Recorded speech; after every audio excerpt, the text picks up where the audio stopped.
Good morning to everyone in the room here in New York, and good day to everyone online.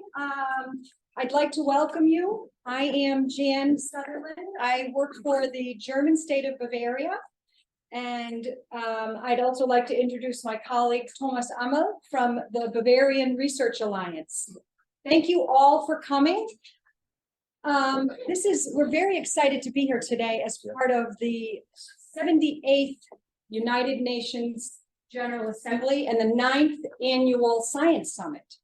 And we're here in the name of using science to reach SDG, Sustainability Development Goals. I can't even say the word, SDGs.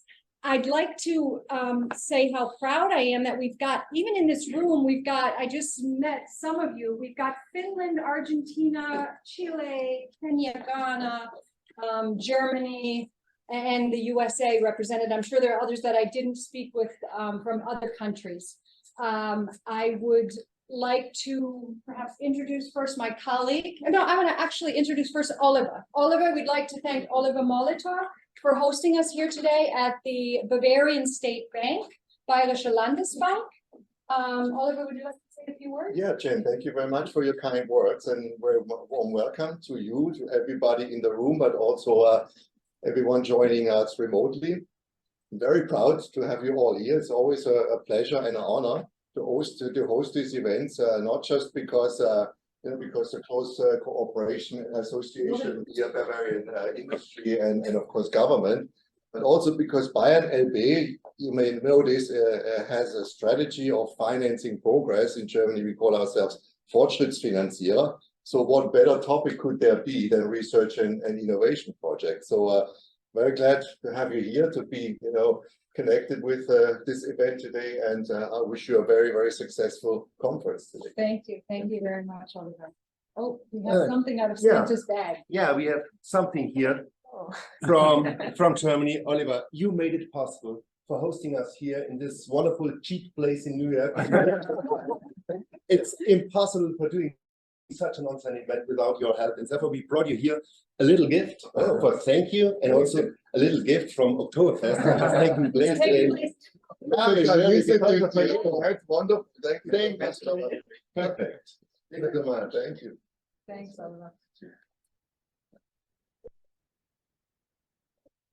You mentioned Oktoberfest. I have to mention we have about 500 people that registered for this event on site and online. So maybe not everybody knows what Oktoberfest is, but it's the world's largest fun fest. It takes place in Munich, Bavaria, which is Germany's innovation and economic powerhouse. So would you like to thank you so much.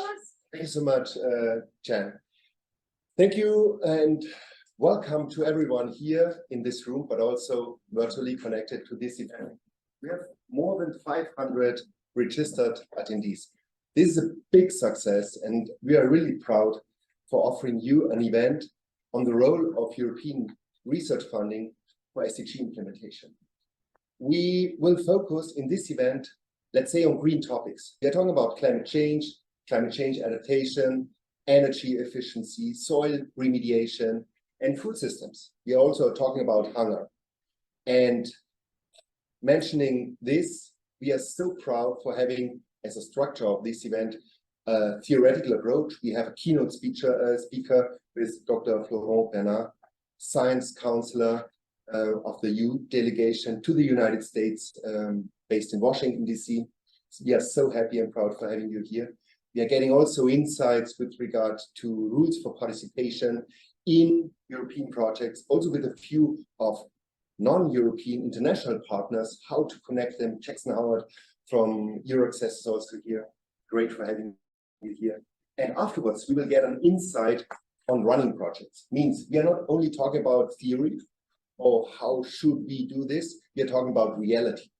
And reality means we will have 5 different pitch presentations of running EU projects.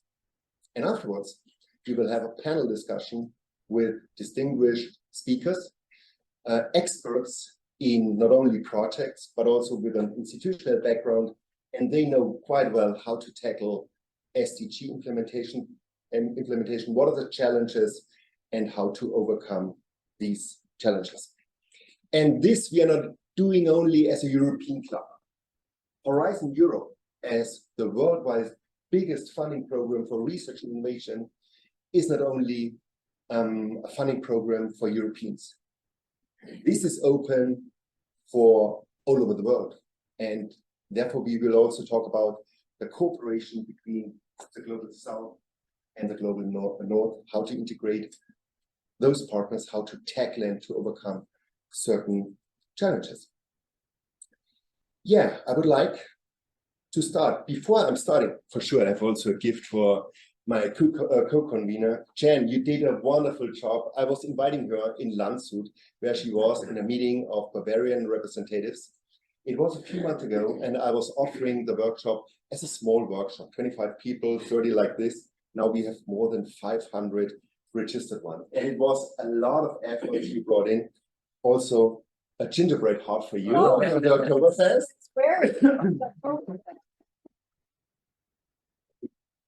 Thank you so much. Thank you, Thomas. Yeah, you did it wonderful.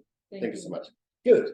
Now we are getting into the topic. And therefore, I would like to ask Dr. Florent Bernard, Science Counselor of the European Union delegation to the United States, to provide us your keynote. Thank you, Thomas. Good morning, everyone. Let me start by saying I wish Horizon Europe was as famous as Oktoberfest. Everyone knows Oktoberfest, so it's great pleasure to be here. I just want to thank the host for organizing this very much needed and timely session. So what I want to do here today is start by sharing some thoughts with you. And I'm going to start by quoting two very important persons, the UN Secretary General, Antonio Guterres, who said, "The era of global boiling has arrived." And another quote that was pronounced this week by the EU High Representative Josep Borrell is that the world is becoming more and more multipolar and less multilateral. So I believe that these two quotes capture very well the situation we are in the world. And they are of high relevance for us, the scientific community. Of course, they are dramatic for the whole humanity, but especially for the scientific community. Why? On the global boiling era, or the gates of hell, that's as said the UN Secretary General. This is dramatic because it's been 40 years or more than 40 years that the scientific community has alerted the humanity of the coming disaster. 40 years. And one should wonder how come we have not managed to repeat the success that we managed to have with saving the ozone layer. And the answer is that it's because the problem is much more complex. The diminishing of the lack of multilateralism is also a big disaster for the scientific community. Is really not the right time to start having a divided international community when the whole scientific community should be working together to face the grand challenge. And the scientists are natural diplomats. So for them, it's really counter nature to see a world divided like that. So what should be our response as scientific community or our policymakers? Well, first of all, we probably need to embrace this new complexity of the world. A lot of scientists still work with the old mindset that whatever they do, they just increase the knowledge, and the increase of knowledge will lead to benefits for humanity automatically. And whatever they say will be believed or trusted by the entire population. That's the old model. It's no longer true. There is an additional complexity to the world, and we need to address this complexity with an approach that the science knows very well, which is a systemic approach. No longer a very simple approach or linear approach that we have had in the past. I'll just give you a couple of examples. Who would have thought of those who developed the internet and the social platform that technological development would turn against science itself? Who would have thought that? I don't think it was any intention from the scientists who developed the internet that someday there would be the place like the social platforms are where fake news, disinformation, and misinformation are spread.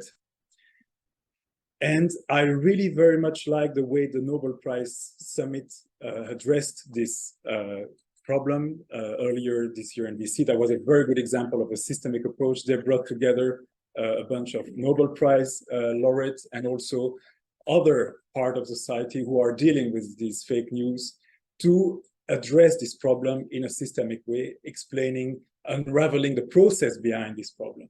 So it was not just about the scientists complaining, oh, the citizens don't listen to us, that's their fault. No, there was a systemic problem behind, and it was very good and a very good example how the scientific community can react to this new complexity.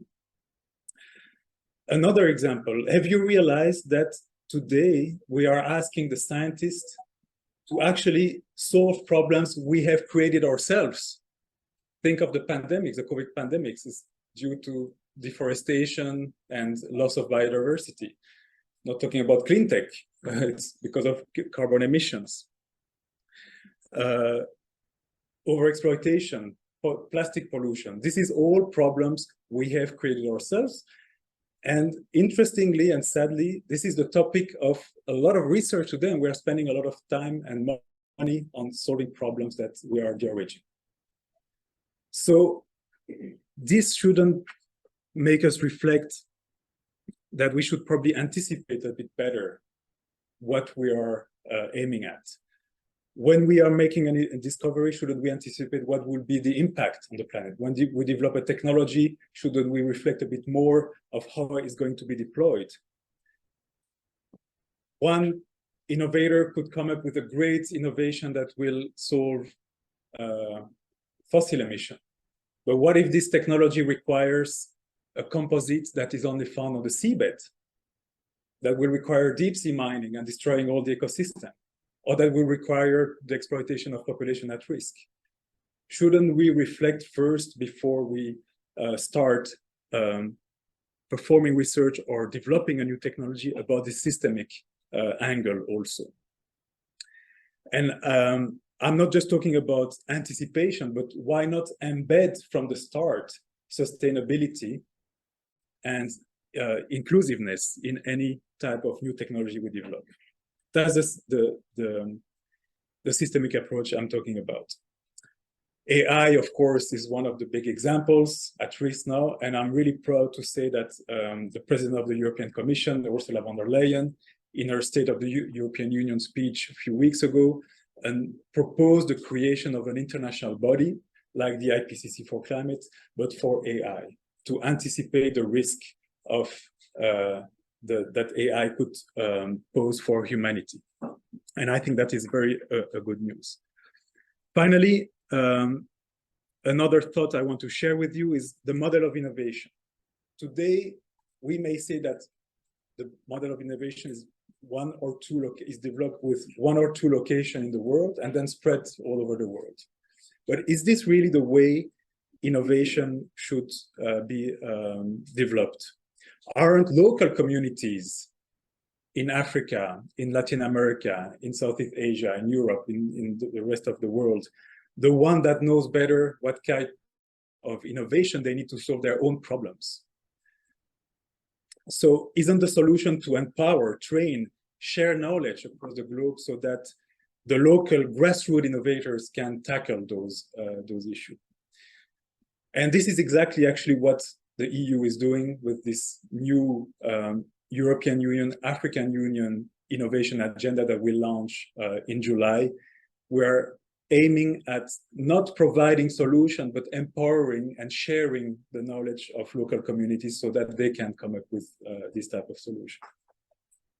Well, ladies and gentlemen, the good news after this bleak picture I just portrayed is that the EU is here to support these new trends, this new systemic approach to the world, and to also to listen to the scientific community. As the birthplace of enlightenment, the EU prides itself to develop evidence-based policies. This is our nature, this is our DNA, this is our tradition. And that's the reason why the EU has and has been the first to launch its Green Deal, And when I talk about Green Deal, it includes the circular economy strategy, the biodiversity protections, the deforestation issue, and also the social funds. The EU was the first to launch a Green Deal to turn the continent into a climate neutral continent by 2050. The EU and its member states, still in line with these evidence-based policies, are the largest contributor to the SDGs. They are providing 43% of the total amount of the SDGs. We are the leader in that. The EU supports the Paris Agreement and was the first major economy to submit its emission reduction targets, still in line with this evidence-based policymaking. And finally, the EU has launched the Global Gateway Initiative for a sustainable and connected world. But for what concerns scientists, what about this fragmentation of the world and the possible division of the scientific and the scientific community? Well, to ensure that scientists around the world can work together to face the grand challenge in a safe environment and respecting fundamental values like academic freedom, the EU has launched its strategy for a global approach to research and innovation cooperation. This strategy commits the EU to preserving openness in the conduct of science at international level, but in a safe environment that respects fundamental values.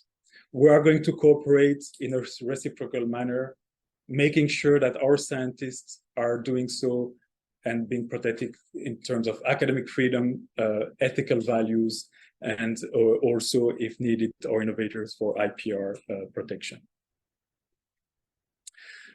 To implement that strategy, you've heard it already, the program Horizon Europe not only has been designed to address the SDGs. If you read the definition of Horizon Europe, one of its objectives is to address the SDGs. And the vast majority of its funding goes to researching and finding solutions for the SDG. But over the years, it started as a purely European program, but now it's a truly international platform. We have 141 countries participating in 2021 in Horizon Europe. And among those countries, all the low and middle income countries are funded by the European Union. So we are really gathering together all scientists across the world so that they can respond to the grand challenge we are facing. We are working against this fragmentation of the world, making sure that there is no polarization of the scientific community. And it is called Horizon Europe because it's a European program, but I want also to insist that the design of the program is done in partnership with our partner countries. So the African Union, European Union Research Innovation Partnership has been designed together with our partners in the African Union. Same is true for CELAC countries, same is true for the ASEAN, same is true for India. We are, and the rest of the world, just to mention a few. So we are really cooperating, designing together the way we want to address those challenges. Ladies and gentlemen, as you well know, the European Union doesn't have many natural resources. But the resource we cherish the most are our brains and our knowledge. And in line with our values and our principles, we are really well aware that this knowledge needs to be shared for the common well-being of the planet and of its inhabitants. This is the commitment we have, and this is how we want to work with all of you together. Thank you very much.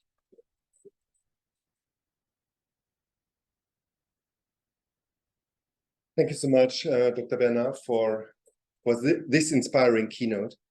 What I forgot before, this session will be recorded, means you will get an access to the edited version afterwards, after this session is taking place. And what I forgot also is for the virtual connected ones, that we have a Q&A part in session. And in this part, you can also ask your questions, and we will try to answer these questions within the session or afterwards. Now I would like to hand over to Jackson Howard. Jackson Howard is from EURAXESS North America. Jackson is an expert in, come here, how to get in such projects, what are the rules for participation, and how to integrate partners, international ones, from industrialized countries, but also from partners from the global south. Jackson, the floor is yours. Thank you very much. I want to thank the organizers, Dr. Florent Bernard, for the great remarks, and then also our hosts for this excellent venue. In the little amount of time I have, I will try to essentially give a sped up version of access to Horizon Europe, both the individual researcher opportunities, but then also the international consortia that researchers can participate in. I do have some slides. I'm not sure if it's possible to transition to those. And I have, if you scan that QR code, and there should be a URL that might show in an additional slide, you'll have the opportunity to download an extended PDF version. So normally I'd be very happy to address you with, if I had an hour and a half, 2 hours, but I know there's a lot of great content today, so I will keep it brief. So a bit of context as to perhaps why we were approached. We are EURAXESS North America. We are a project of the EU to promote EU and European research funding. So of course, the bread and butter of that is Horizon Europe. When we're aware of national government opportunities as well and funding from ministries, we share it, but our goal is to help researchers of all nationalities, wherever they're based in the world, to go to Europe, and then also help European-based researchers, whether they're from European countries or not, have opportunities generally for postdoctoral fellowships in all other parts of the world. So I'm very happy to address that. I just want to leave this slide up for a quick moment. A bit of context into EURAXESS worldwide. So the main feature we feature on the website is a jobs and funding portal. So this would be the one-stop shop for any researcher looking for opportunities for themselves as an individual, but then also it's where you can find opportunities to collaborate in consortia, because researchers can create profiles, upload their information, seek partners, and this exists in parallel to the Horizon Europe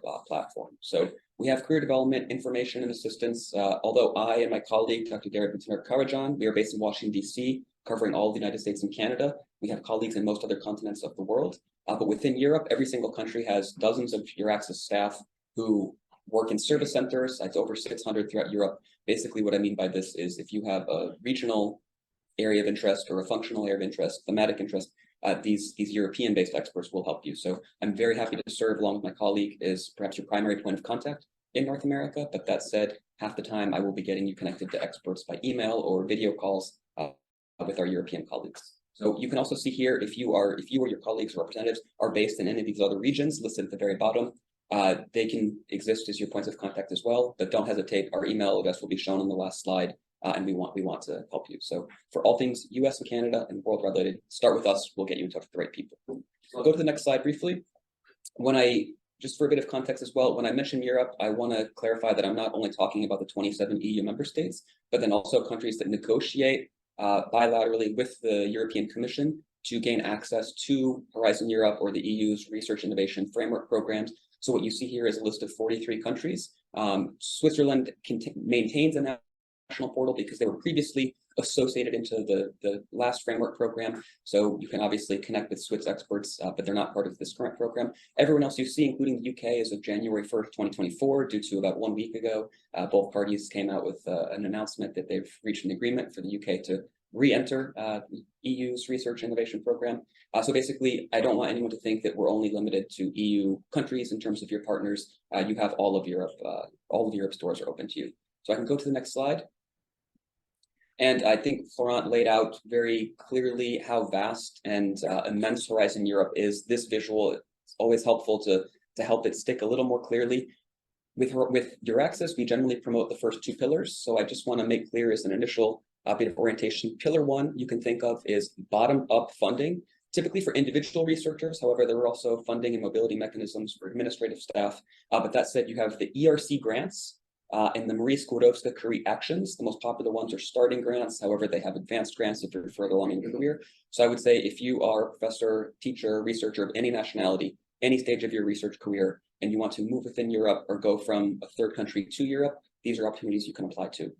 Similar dynamic applies to the Marie Skłodowska-Curie actions, except this also will allow European-based researchers to do a postdoctoral fellowship. In my case, I promote the US and Canada, but of course, any country in the world they wish. So I think you can use the EURAXESS portal and encourage your colleagues to do this as well. So if you're from the global South country, this is how you can receive paid European fellows. The EU will pay their salary, and they will benefit by being at your institution. I think we can perhaps skip a few slides just because we'll have some circles come up. We can do 2 more and then go to the next slide. And I think just to underscore Dr. Bernard's remarks, Horizon Europe, in a very general sense, is open to entities from all over the world. There's no nationality, with very few exceptions. Most calls do not have nationality restrictions. I will show some screenshots to really hit home how you can use the different portals, how you can change some of the filters. Florent mentioned the low and middle income countries. It's approximately 110 or so. So I think if you access the PDF version, that link will be clickable. I'll share a link afterwards, but also if you scan the PDF in the beginning, that will take you to the website, northamerica.euraxess.org. That's where you'll be able to access the list, and you can also just search online. So I'll go to the next slide as well right here. And I want to mention that, of course, Horizon Europe in general is open to participants from all over the world. However, many of these calls, approximately 400 that are currently open or forthcoming, that are specifically flagged as being open to international participation. However, Florent and his colleagues around the world representing research innovation at different EU delegations will highlight the fact that you should not limit yourself only to those calls where international cooperation is mentioned. In any single call, the case can be made by the head applicant why your participation is necessary or important. So although I would encourage you to first start off by searching for your country in the call list, and then also searching for all calls that encourage international participation. If you find a call that you feel is relevant to your group as a third country participant, you should get in touch with European colleagues and have them make the application on your behalf as part of the consortium. Guides that can be very useful depending on the countries you're from or represent are the co-funding mechanisms guide. This will explain if your country has bilaterally negotiated with the European Union to establish a co-funding mechanism where they're contributing funds. This exists in the case of the US and several global South countries.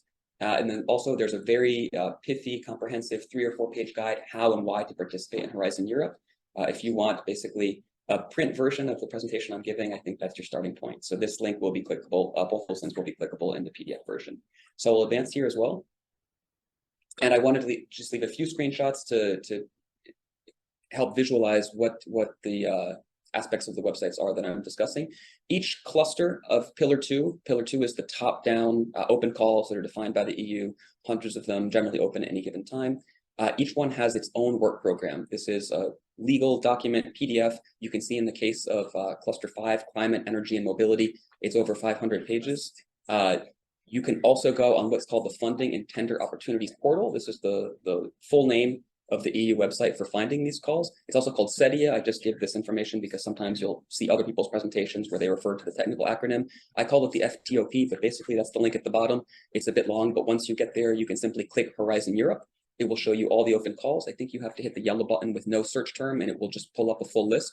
Interestingly enough, in the area of health, for example, a very popular cluster, earlier this week, many of the calls closed. So at any given moment, you'll see the number of open ones change. However, they are published well in advance. So you can even see forthcoming ones that are not currently open for submission and prepare and find your partners and colleagues. So if you go to the next slide, that will be the most important part, particularly those not from Europe.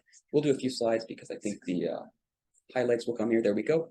You can see this is where in the bottom right, if you click one more time to advance, there should be a circle that goes around how you can filter on the calls that are specifically flagged as open to international cooperation. And I'll go one slide further as well. The main, I think, goal for those in attendance today will be how do you find partners? Your institutions, your universities, presumably may have existing institutional relationships and connections through past framework programs. So the current 7-year framework program we're in, as Florent mentioned, Horizon Europe, began in 2021 and runs through 2027.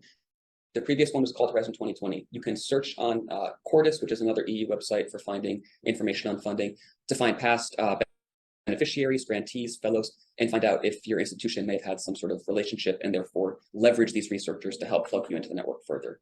I mentioned the EURAXESS partnering tool in parallel to the funding and opportunities portal. This is where you can register a profile for yourself, your department, and express your interest in finding partners. And again, there's no nationality or country-based restrictions on this. It's completely open and free to everyone and administered and monitored by the EU. So I think when you first create an institutional profile in the beginning, there may be a brief review period. If you post a job opportunity, a degree position opportunity, it's not immediately accessible to prevent spam and malicious actors. So you can rest assured it can be your first step in trying to find partners. I mentioned Cordis, there will be a screenshot shortly, but this is, again, one of the historical data archives of the EU. You would use this in parallel to using the funding and tenders opportunity portal. And then At the moment, sadly, we do not have national contact points. In the United States and Canada, many global south or third countries do. So in your home country, if you just go on your favorite search engine and type in Horizon Europe national contact points, you will be able to find regional and thematic experts. So you could find any green energy related NCP, contact them, and they will also have their own internal network within Europe they can collaborate with. But that said, you can also contact any European-based NCP. For those based in the US and Canada, like I am, I exclusively contact the European MPCs alongside the EU delegations in Washington and Ottawa, because we do not at the moment have North American NCPs. And then as you may be finding in other fields, social media is increasingly active as a way to identify other people and network with them. We use it quite heavily. Also, most of our presentations are archived on YouTube. So if you just search EURAXESS North America and all of the EURAXESS Worldwide and EURAXESS Europe hubs, you'll find a lot of archived content. And in different colleagues of ours will sometimes engage in matchmaking sessions, brokerage events in the EU and Brussels, also lead sometimes in person, but increasingly virtual editions of these as well. So I'll advance here to the next slide. I just want to leave you briefly with some visuals also on Pillar 1. These are the bottom-up opportunities. If we do one more slide, I've just converted here to US dollars, the equivalent amounts. It should just pop up with another graphic here. These are extremely impressive funding amounts. You can see here in the parentheses the number of years post-PhD that individual researchers or investigators would correspond to. So the starting grants are the most popular, but that said, if you are well established, you may wish to apply to an advanced grant and encourage your colleagues to do so as well. I will say that these fundings are per grant, and then I'm happy to provide statistical information afterwards with how much the ERC grant is allocated over the 7-year period. But I'll quickly advance to the next slide. I think the longer edition of this will have information on call opening and closing dates. I apologize for the text that didn't seem to make it through, but on the other side of Pillar 1, you have the Marie Skłodowska Career Actions, these bottom-up fellowships as well. For both of these, there are no predetermined categories. So unlike Pillar 2, top-down, you will find that this is where the researchers individually make their proposals with no predefined categories. You simply have to categorize what field it's in so the experts can evaluate it. So I'll advance here. And I think leave you with our contact information. Very happy to take your queries. I hope you'll access the longer version of this. Let us know your questions, and thank you very much again for your time. Thank you very much, Jackson. Thank you. It's very interesting. So many different resources.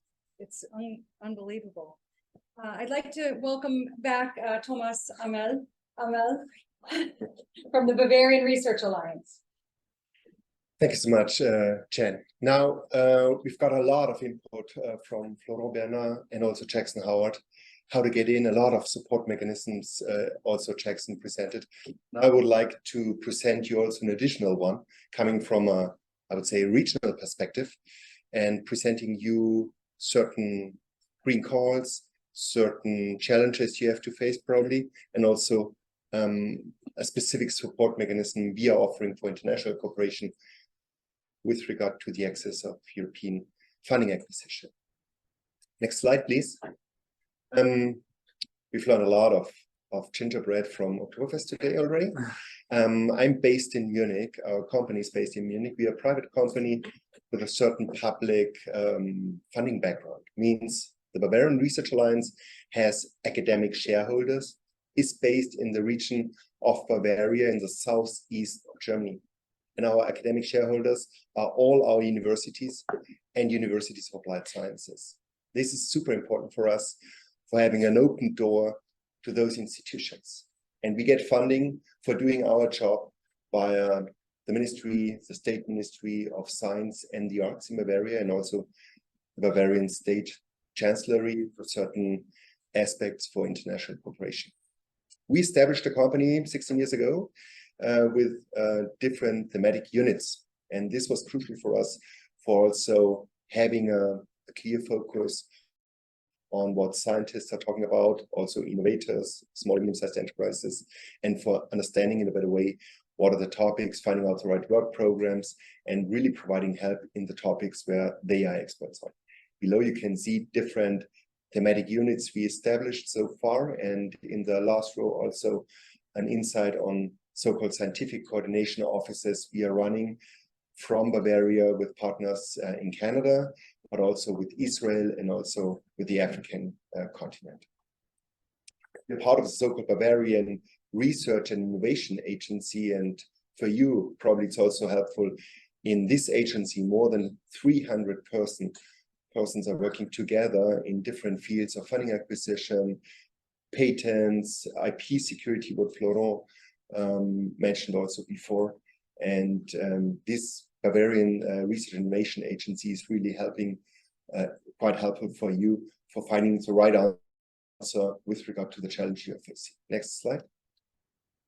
And this slide is crucial for us. We are talking about a so-called full service provider approach. Means we are not only talking about and providing information on open funding options, we are getting into a deeper way in stage number 2, providing certain advisory services, matching your idea with a certain open funding program, finding out in the work program the right proposals or the right topic, and the core competence of BIFOR with 55 staff members for sure is providing support in the EU application proposal preparation stage. Means if we know what is your topic, if we match this idea with the right open topic, we are getting into the proposal preparation with you. And the good story for you, it doesn't matter if you are from Chile, from different African countries, or from Asia.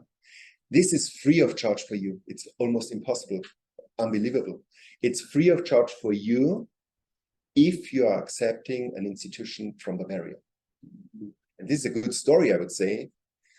Not only talking about Oktoberfest, this elephant in the room now, but we have a lot of academics, a lot of institutions which are open for collaboration with you.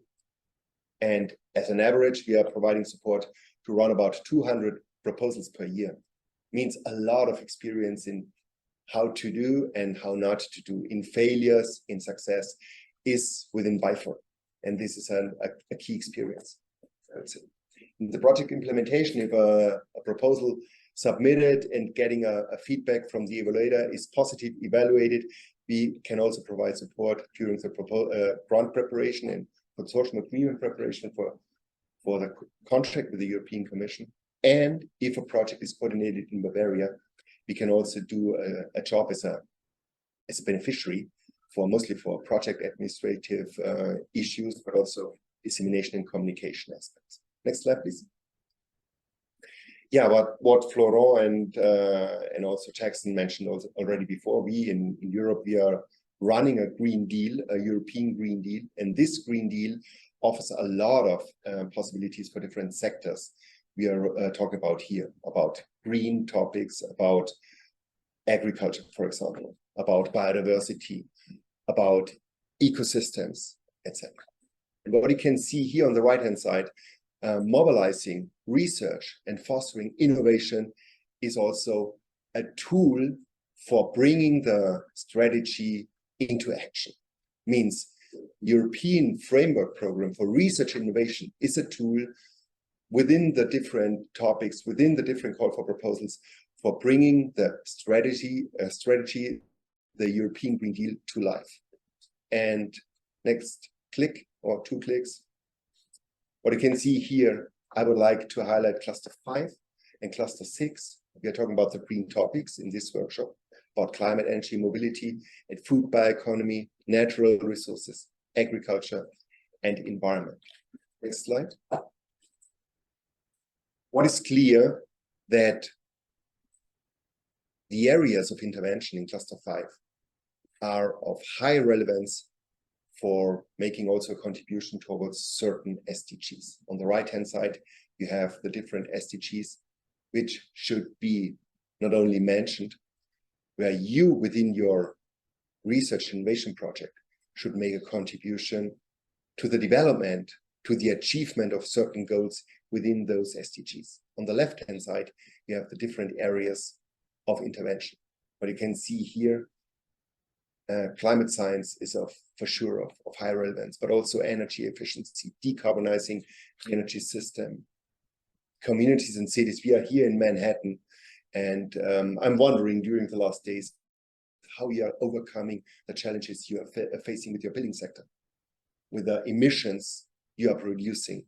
And in cluster 5 of Horizon Europe, communities and cities, good solutions for spreading the best practices is also part of these areas of intervention. Like always, a lot of money is inside, a lot of money. It makes it attractive for sure. We are talking about the worldwide biggest funding program, but it's also quite competitive. It's also part of the story. Next slide. It's a slide on cluster 6. Same structure. You can see on the left-hand side, different areas of intervention here. Circularity approaches are very important. Bioeconomy, also all aspects with regard to agriculture, forestry, etc. are super important in this cluster. And this means you have a top-down structure. European Commission is telling you what are the areas of intervention and what are the clear outcomes within the work program, the 2-year work program, and what are the clear calls for proposals. And you have to find a good answer on this top-down approach. Jackson mentioned also the bottom-up approach. You can also bring in your own experience, your own topic in Pillar 1, for example. But these clusters are structured in Pillar 2, and you have to find an answer on the top-down approach coming from the European Commission. Next slide. The challenges, and I've gathered some comments we are confronted in our daily work. Sometimes the coordinator is weak. And my personal experience, and this is evidence-based, if you have a coordinator already in the proposal preparation, he will not change, although a project is funded. No? So pay attention with whom you would like to work together as a coordinator. A coordinator is not just a person who is focusing only on his or her discipline. He must be working in a very integrative, inclusive way, like Florent Bernard mentioned it also before, talking about working with systemic approaches like this. Or time planning and deadlines always is an issue, not only in this workshop, we are also struggling with time now, but also in the proposal preparation and also in the project. Or my partners do not deliver. What are you doing? Are you the hard guy or the soft one? How you are convincing your partners to deliver? This is of high interest, and a lot of times you are suffering with this. You're also suffering if colleagues in the proposal preparation do not deliver. But we have also certain mechanisms, not only gingerbread hearts, but also other tools for bringing them on the right path. Budget calculation is also an issue for sure. You would like to bring in your infrastructure, or you would like to bring in certain,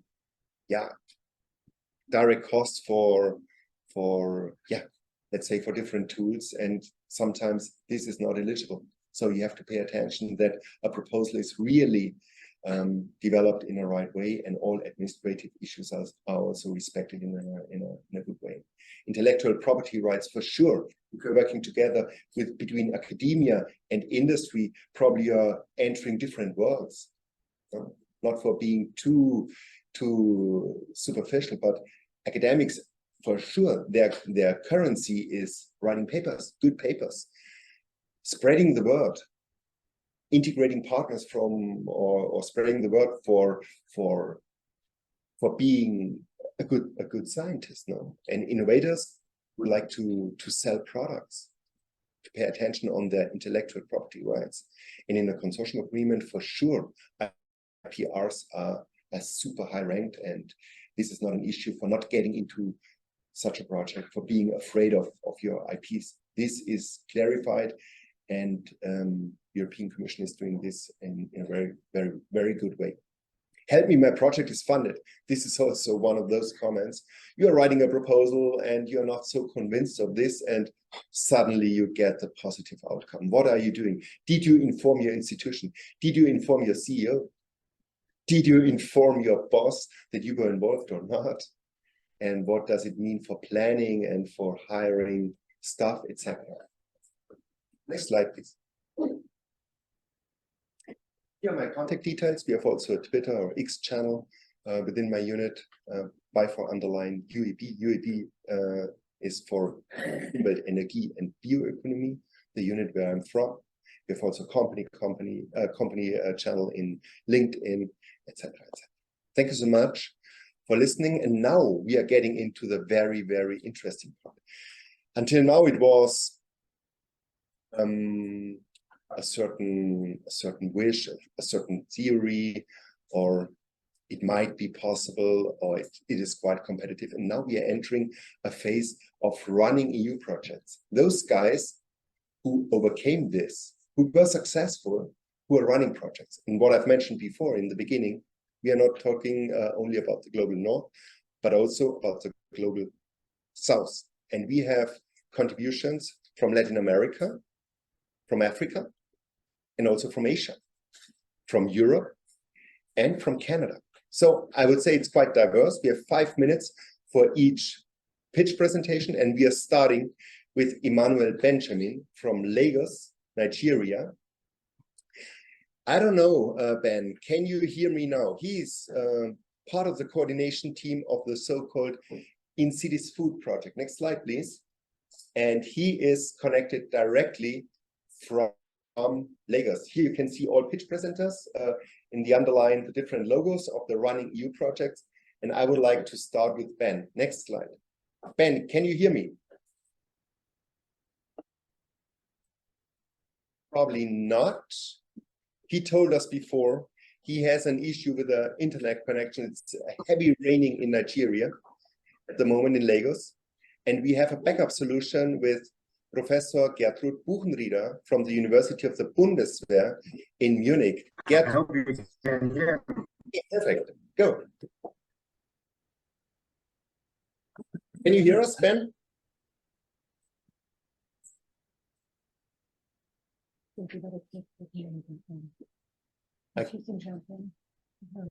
Probably Gertrud. So can you hear me? Probably. Yeah, yes, perfect. I can. Can you hear me? Perfect. Just go ahead. Hello. Yes, we can hear you, Ben. Okay, I hope you can hear me now. Okay, thank you so much for the introduction. Thank you so much for the introduction. I will be talking about the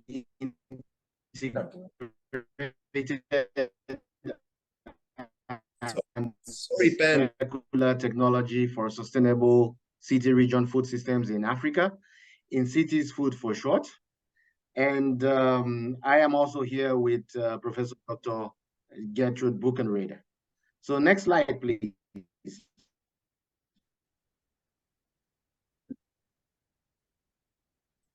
You can't hear me. But I can hear, okay. So I think I should Can go I continue on. or should Professor Buchenrieder continue? Yes, Then please, we go hear on. you. Yes. Okay. Yes, about Professor Buchenrieder, please go on. I think you have a better system. Okay, but yeah, this is the reality if you do an international project with partners from the global south. We had many meetings prior to this successful Horizon Europe project online by Zoom. And of course, the internet connection wasn't good either at that time. So this is also another issue you may have to deal with. And as you see, this is a Horizon Europe project. We have altogether 24 partners, about half from the global north and half from the global south. And in the preparation phase of the project, BIFOR actually played a very important role. Mr. Amel already mentioned financing issues, budget issues, where to put which cost category, what is the eligible amount for what, do we need a subcontract, then do we have benefits for third countries, because that is a separate cost category. And if your proposal is not formally correct, it can be as excellent as it may be, but it will not be granted. We are working with a so-called multi-actor approach, which is favored or promoted by the European Commission. And we are dealing with we have 8 living labs in 6 African countries. You see them here, because the overall objective of our proposal is to improve food and nutrition security in African cities and towns. and at the same time contribute to improve circularity in the agri-food system and reduce the environmental footprint by improving circularity.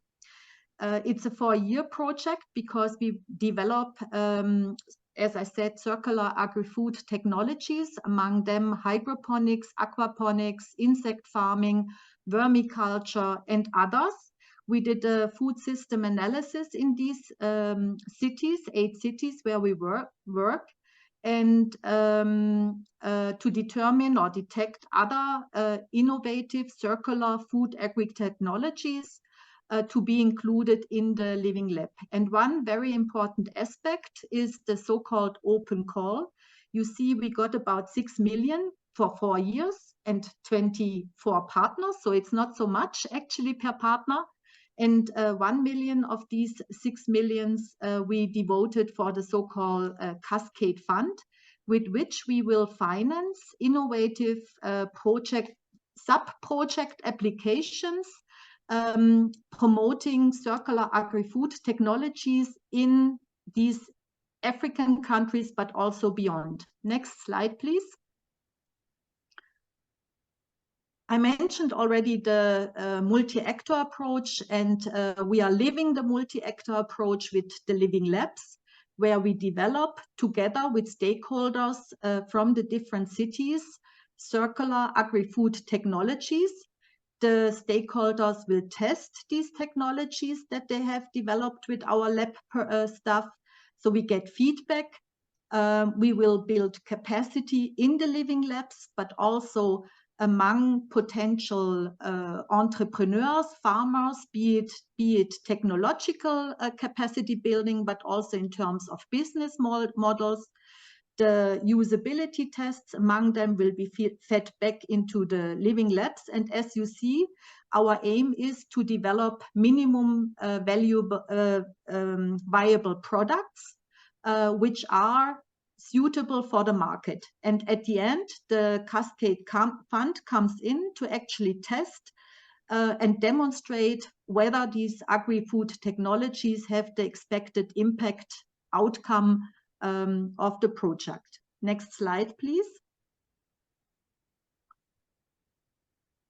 Yeah, what could be potential, or what are actually potential challenges, because the project has been running for the last 9 months.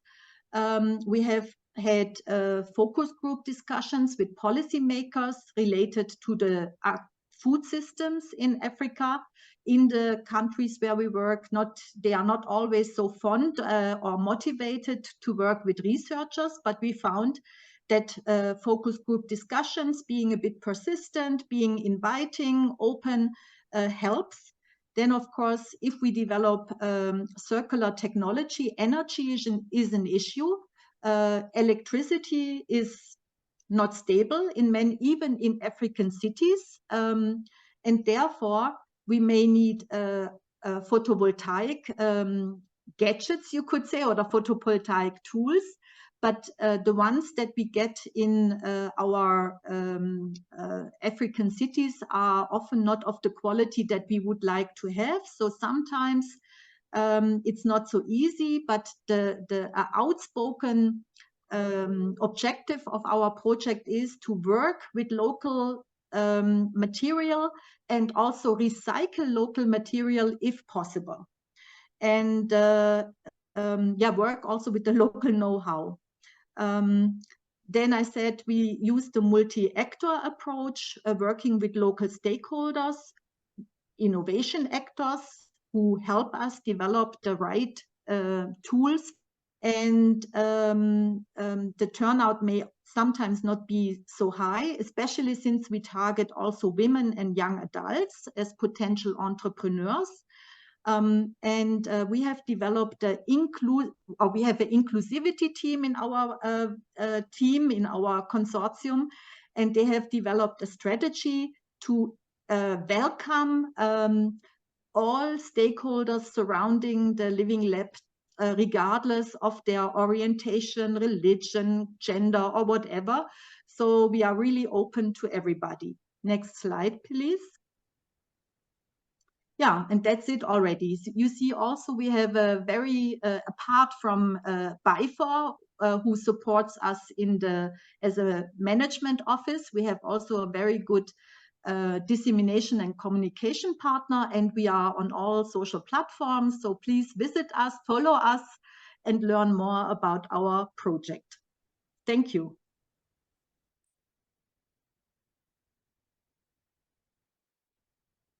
Thanks so much, Gertrud and Ben, in Munich and in Lagos for your insights. We would like to hand over now to Dr. Yingshui Wang from the Technical University of Munich. She is coordinator of the so-called WEAC project. Thank you.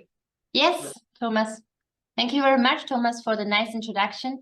Hello, everyone, and greetings to you all from Munich. Thank you for having this opportunity to introduce our WEAC project in this session. WEAC stands for Water Efficient Allocation in the Central Asian Transboundary River Basin. Next slide, please. My name is Jingshui Huang, and I'm a senior researcher at the Chair of Hydrology and River Basin Management at the Technical University of Munich. I'm the coordinator of the WEAC project. Next slide, please. WEAC is a Horizon Europe project, also just started from January this year. This project will also have 4 years duration. WEAC has a strong consortium with 13 partners, including 7 universities and research institutes, 4 small and medium enterprises, and 2 NGOs. The consortium is led by TUM, but we also get strong support from BIFOR. For us, BIFOR is a reliable partner. In the funding application phase, BIFOR already helped us shape the project and the consortium with a specific knowledge of the Horizon Europe program. For example, the budget and application processes. Since the project started, we as researchers here also benefited greatly from the fact that we could rely on BIFOR support in project management and have more time concentrating on our research. Next, this slide. Sorry, yeah, previous one. And the overall of the WEAC project is to demonstrate the decision support system for water allocation in a Central Asian transboundary river to increase shared benefits and foster the adaptation of water resources management and planning to climate change. Our demonstration catchment is chosen as the Upper Sudaya Basin. Sudaya is one of the 2 main tributaries to the Ararar Sea. The demonstration catchment is transboundary, which covers part of Kyrgyzstan and Uzbekistan in Central Asia. The reason for choosing these basins is the water availability is especially vulnerable to climate change, especially with a lot of glacial fed flow. And on the other hand, water demand is increasing due to the socio-economic developments. Furthermore, there exists a transboundary and computational water uses among different sectors, especially upstream hydropower and downstream agriculture. Besides, there's also potential need for digitalization tools to support climate risk-informed water management. The project proposes a comprehensive methodology consisting of 3 components here. The first component, component 1, lays down the foundation of data and information needed to understand the water system. It consists of 3 building blocks, including in-situ measurement and soft sensor to improve the data availability, and an integrated modeling system covering water availability, water demand, and water allocation, and future scenarios, including climate scenarios, but also alternative management plans and adaptation measures. Component number 2 provides the building blocks to move from information to impact through stakeholder engagement, policy, cross-border policies, and financing mechanisms.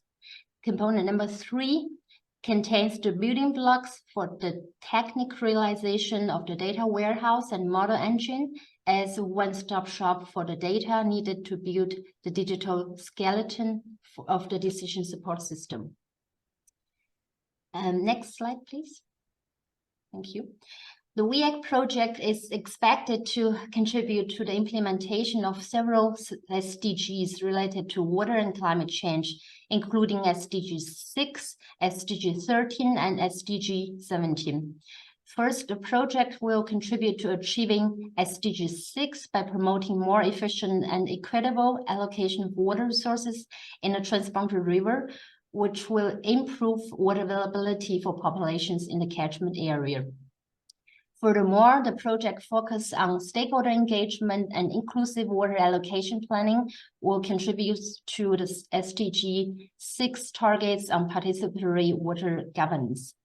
Second, the project will contribute to achieving SDG 13 by promoting climate-sensitive water allocation systems and financing mechanisms. By providing the decision makers with better information and digital tools, the project will enable them to make more informed decisions about water allocation in the face of climate change. Finally, the project will contribute to achieving SDG number 17 by promoting partnerships for the goals between stakeholders in Uzbekistan and Kyrgyzstan. The projects focus on enhancing accessibility, usability, and exchange of hydrometeorological data between stakeholders will improve the cross-border cooperation and benefit sharing, which is critical for achieving SDG 17's targets on international cooperation and partnerships. We just returned yesterday from the General Assembly Week in Kyrgyzstan. There were a lot of participations from the EU delegation, several ministries of Kyrgyzstan, and regional basin organizations. Next slide, please. So our vision of the project is that our decision support system will become finally an objective tool tailored to the stakeholders' need, which facilitates strategic plan for water resources management and the climate change based on comparable scenarios. Next slide, please. With this, I come to the end of my presentation. Thank you very much for your interest and attention. Also welcome to follow us in LinkedIn, Twitter, Telegram, or subscribe to our newsletters. Thank you very much.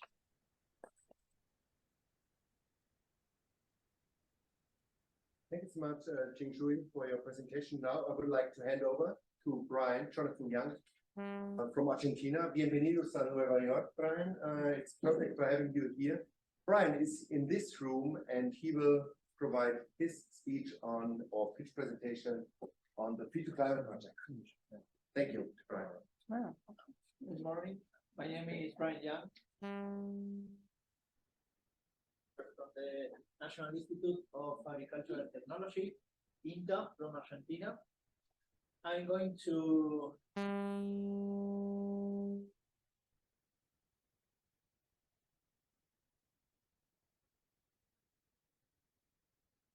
TikTok is titled as biofuel production and phytoremediation.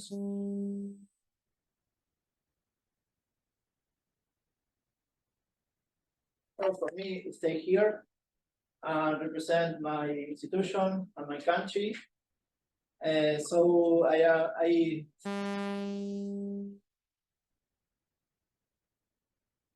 and also the Fulbright program that allow me to stay here physically today.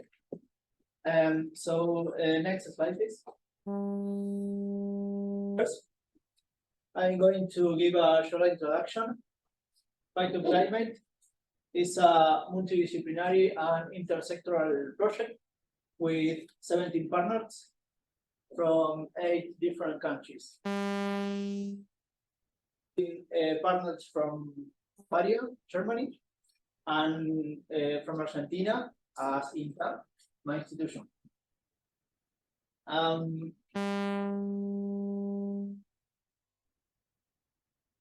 This project involves the use of phytoremediation and biofuel technologies, as well as the analysis of different aspects, such as sustainability and regulatory aspects, and the development of a business model. Next slide, please.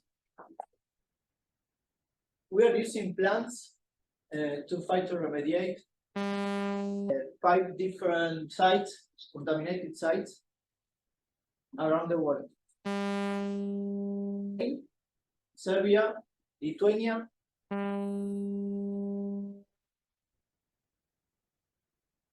contaminated site. Each pilot site has a different degree of contamination.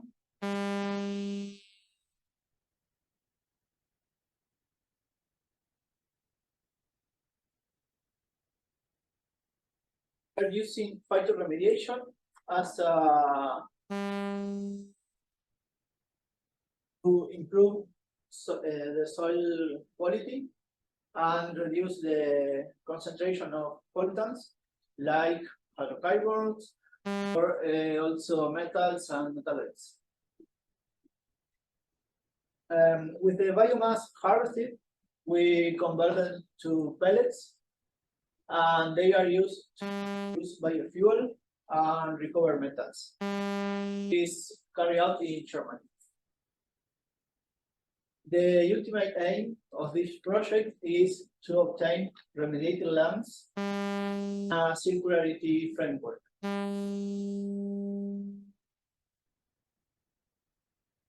Regarding the impact of phytoclimate in Argentina,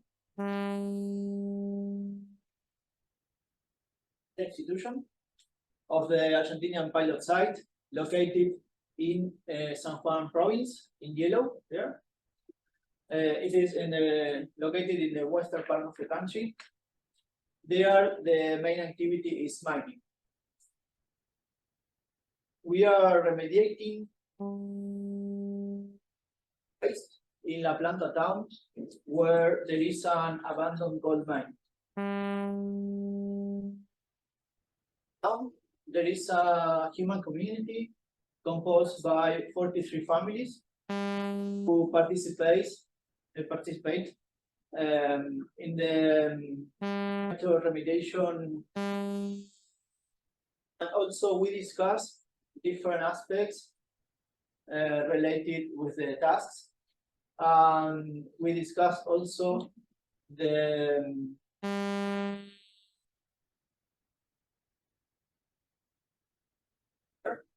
in this picture.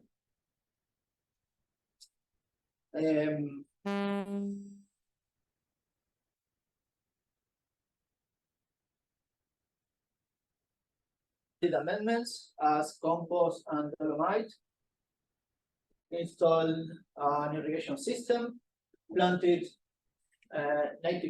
native trees and shrubs, and also quinoa crop. An example is provided in this picture. It is quinoa crop growing there. And after we harvested biomass and converted to pellets, as I mentioned before.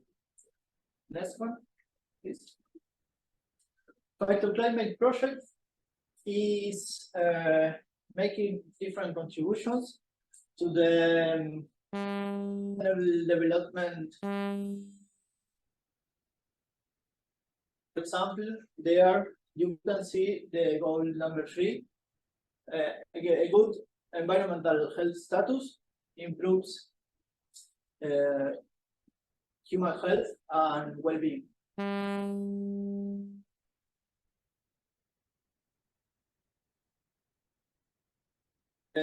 Quality life in terrestrial environments. Number 13. After remediation, we can obtain more arable lands. Biofuel production is a clean energy. And the last one is number 17. From different parts of the world.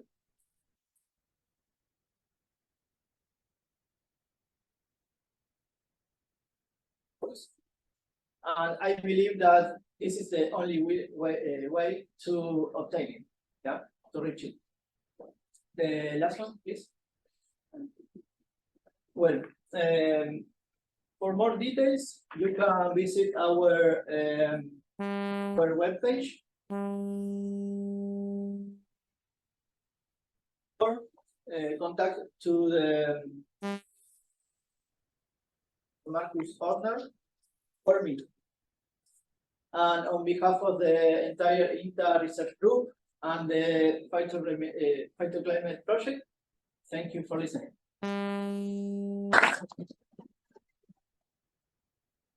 Thank you so much, Brian. Muchísimas gracias. Next speaker is Professor Ralf Ludwig from the LMU in Munich, coordinating a part of the project within Argentina running project. So please, Ralf. Yes, thank you, Thomas. Thank you, Jen, for having me. It's a great pleasure to speak on behalf of our coordinator of the Argentina project and on behalf of the whole team, the coordinator, Christy Laspido from the University of Versailles. She was in New York, but she couldn't stay long enough to be part of the meeting. So I have the honor to step in. So as you can see, Argentina stands for Climate Resilient Regions through Systemic Solutions and Innovations. We'll talk on the connection of climate resilience framework we're developing with the SDGs. Next slide, please. So Argentina is a fairly big project. It's an innovation action funded through the RISE 2023 Geo Call. We have 41 partners. We're halfway through the project. It's a 4-year project. It's also funded nicely with 15 million euros. 1 million euros.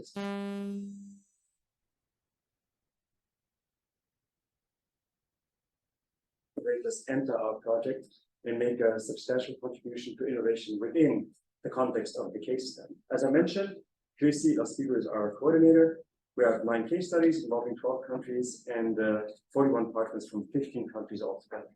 The Bavarian partners, and we profited a lot from BIFOR and their services to support our project proposal development, is besides my university, LMU, also the Verband Kommunaler Unternehmen, which is representing the city utilities all across the province. Next slide, please. Now, the concept and the goals of our project is to develop actionable solution and to foster innovation ecosystem to work on climate resilience. And as evidence can be taken from the last few years, we're doing very well in trying to get our climate resilience ready enough, because it seems to happen much faster as we have been. One of the reasons also Christy cannot be here is her city, Volos in Greece, has been hit extremely hard by a very devastating extreme weather event. Events all over the place in Europe these days. And of course, we must be serious about this. This is not all exclusively connected to climate change, very obviously. But looking at it from a different perspective, it can also be stated that without climate change, these abundancy, this dynamics of extreme events can no longer be explained. We have to build our climate resilience using certain is connecting innovators and end users in 9 different European case studies and economic and social growth at the same time. We are following a 3-tier approach, so systems innovation approach, which tries to help us understand the full holistic system in a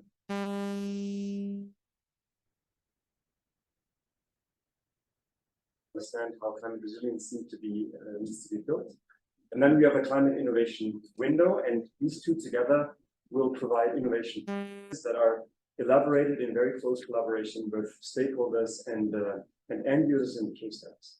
So they help design, help to build, and they help to validate these innovations. Next slide, please. Now, the 9 case studies across Europe have been selected in a way so that we can tackle a really major breadth of possible conditions that climate change can have an effect on. And we don't have time to go through every detail, but there's the Athens metropolitan area is one site. The Mediterranean ports of Limassol, Piraeus, and Valencia is one case study. The Main River in Germany, where we work mainly in my team. Vespa and Ohrid Lakes in Macedonia, in Albania, in Greece. The Canary Islands, which is a pretty nice site. The Black Sea, West Coast, with Romania, Bulgaria, and Turkey as partners there. Southern Denmark, probably down in the United Kingdom, and the island of Sardinia. That's a quite complex figure, and I'll try to be short on this one. So the core of our project is a multi-system dynamic modeling framework to assess resilience. So The building blocks or the pillars that are kind of framing this whole system can be listed as stakeholder engagement, data and logic requirements for modeling,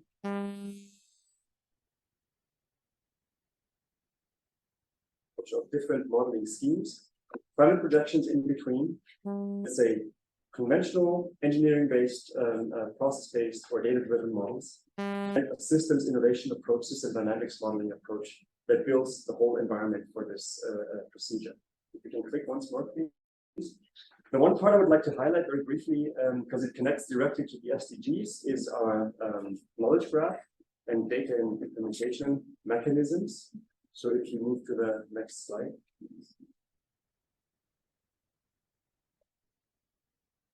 One element of this knowledge graph is what we refer to as a sustain graph. So we are trying to track progress towards the SDG targets and the evolution of indicators on several levels, national levels and regional levels. There we consider, let's say, policy frameworks that have been provided, for instance, by the European Union, but not exclusively. The 6 transformations, the European Green Deal, of course, but also the country-specific recommendations and the national determined contributions. We're trying to connect these with our own experiences that we capture from the work in our case studies, in the collaboration with our stakeholders, examining the hazards that are taking place, examining the risks that are connected to these hazards, and trying to merge these in a knowledge hub, in a knowledge graph, to be able to track sustainable development.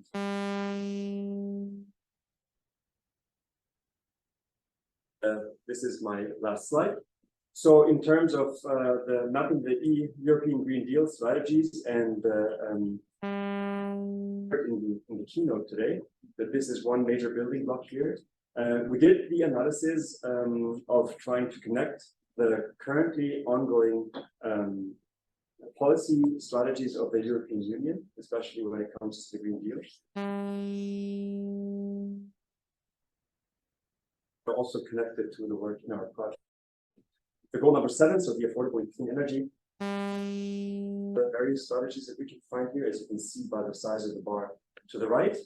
Then the goal number 13, the climate action, is mostly related to climate adaptation strategy, but also to sustainable funding financing strategies. And finally, and I'm listing this also because that's one of my interests here, the forest and biodiversity strategies are highly associated with goal number 14, which is lifelong learning. Okay, next slide. So if you want to connect with us, we'd be very happy to meet you on one of our social media accounts. If you have direct questions regarding the setup of the project, please contact Christy Laspido, our coordinator. Or if you want to talk about climate change, water resources, and energy issues, then feel free to talk to me or ask questions later on in the.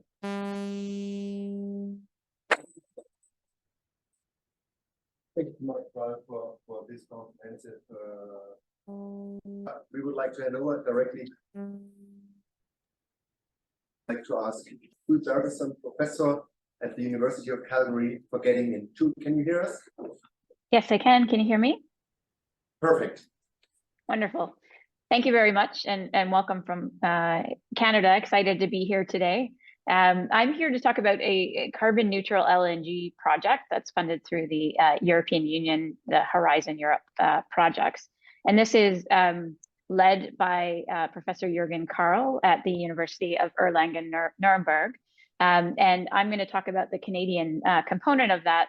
But the idea of the project is carbon neutral LNG.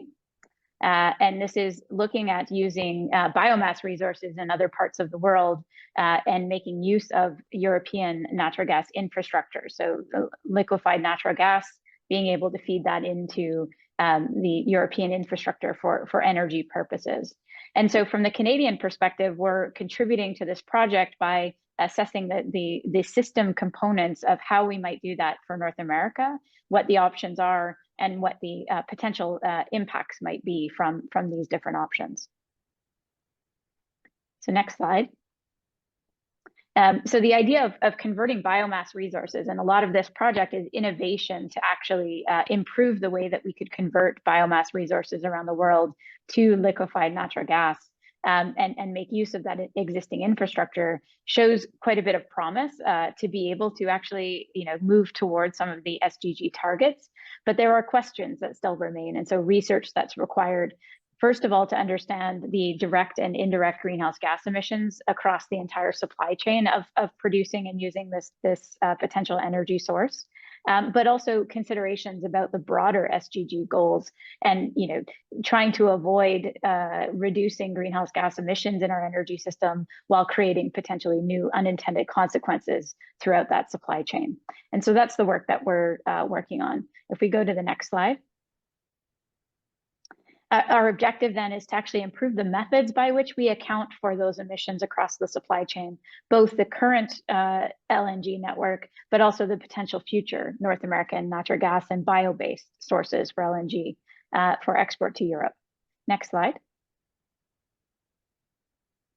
And so when we do this, we use system tools. And one example is life cycle assessment.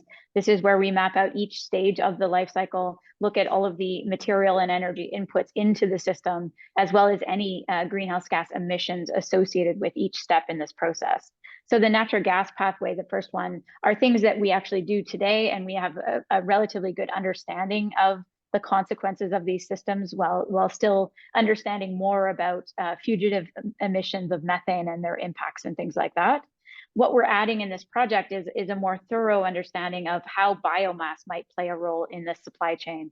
So the growth of biomass in North America, harvesting, processing, and then conversion to synthetic natural gas. So we map all of this out. We do a mass and energy balance on the system, and then use that to understand more about the potential consequences and benefits of these pathways. Next slide, please. And so this is just to give you a sense of the types of estimates we make. This is looking at our existing system today. So Western Canadian natural gas production, very complicated figure. I just want to use this to demonstrate that on the y-axis, we have the carbon intensity of producing and processing natural gas in Western Canada, and that's in grams of CO2 equivalent per megajoule of natural gas that's distributed. And then every sliver that you see is a different well that's producing natural gas in Canada, and each of the colored stacked bars are giving you the breakdown of where we see greenhouse gas emissions going into the atmosphere for each stage of that supply chain. And so the point of showing this is just to show the diversity that within our existing system, we've got quite a bit of variability and the emissions need to be accounted for at this level of detail. And we need to understand how can we, if we think about using biomass, deploy it in the best way and minimize greenhouse gas emissions along the supply chain associated with that, as well as using our existing system as that comparison to understand the benefits that we would get from a biomass option as opposed to a natural gas option. Next slide, please.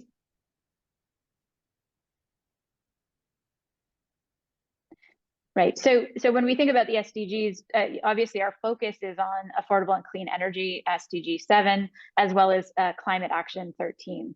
But within the complexity of these supply chains, we can recognize that there are potential impacts to many other of the SDG goals.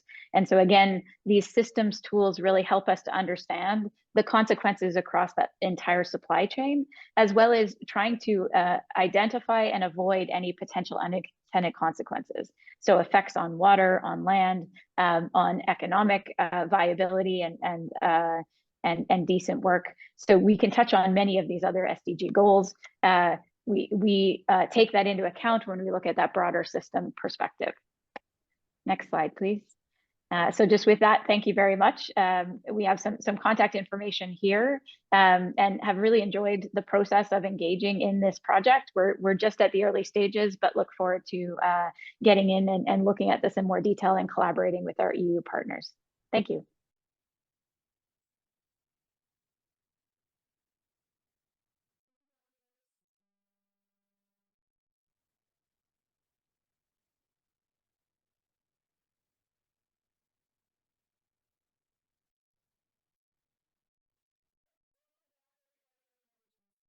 We will start with you, Bernhard.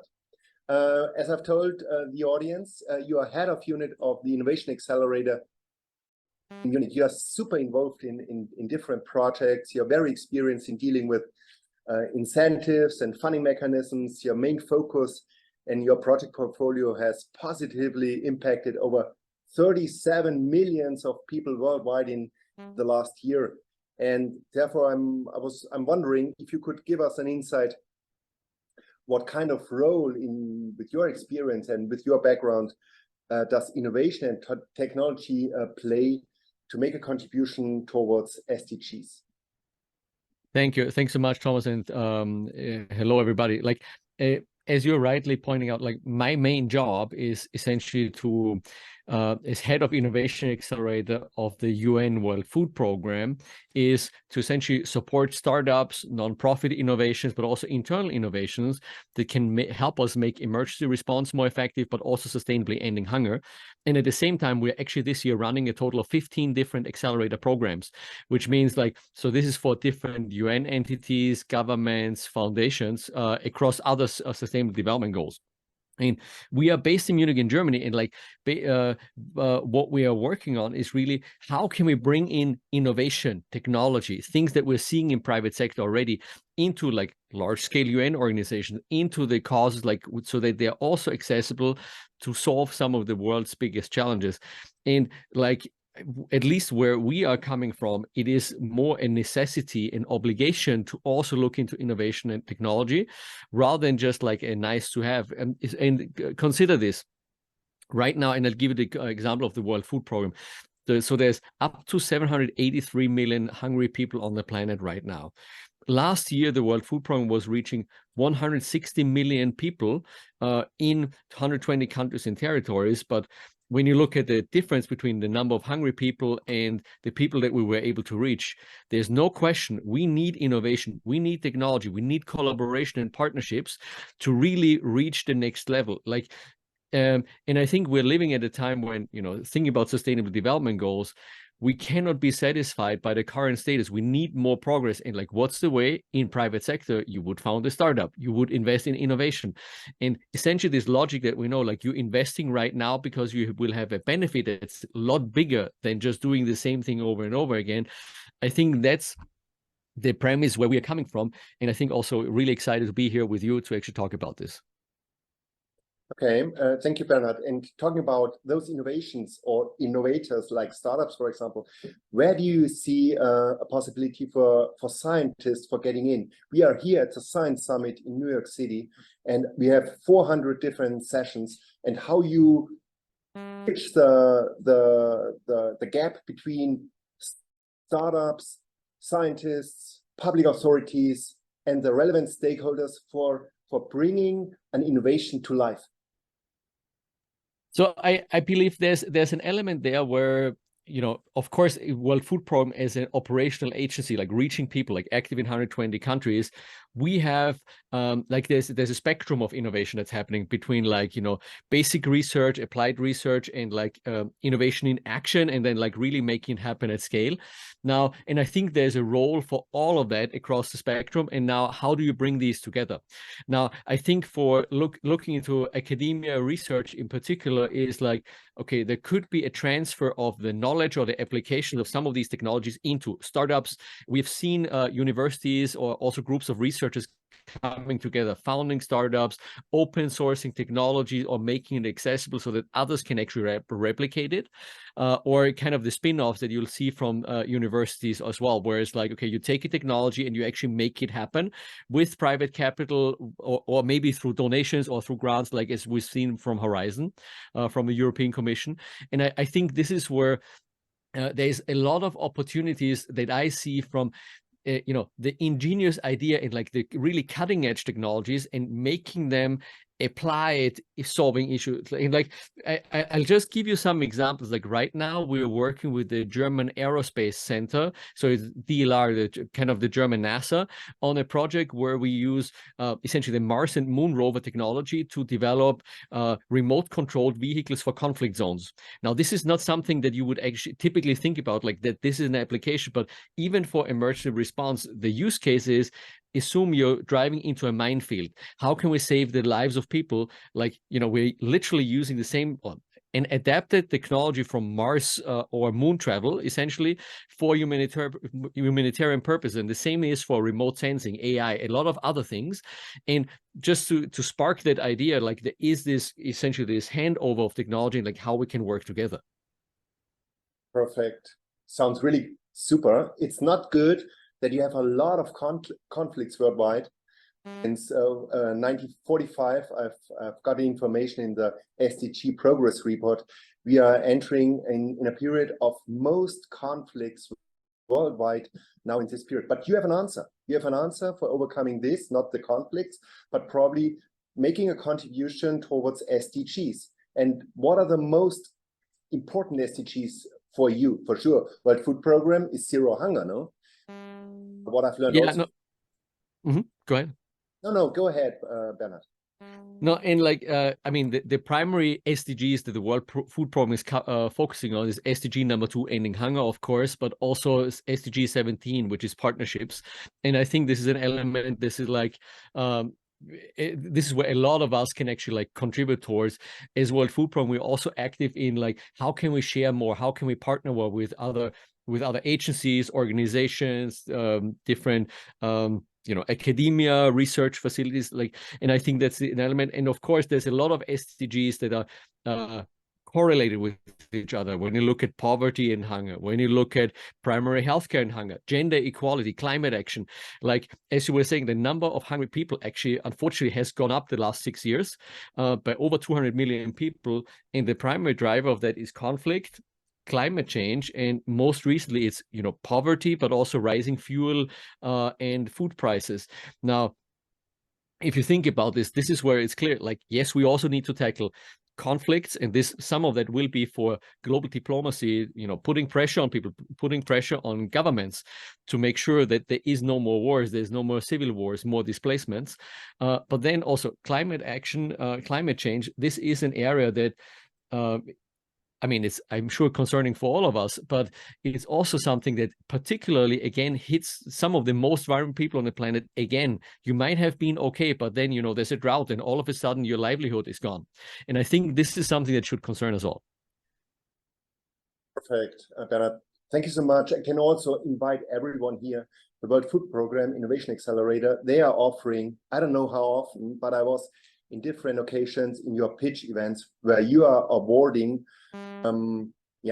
your innovators after a certain process you are delivering, and this is really a perfect event.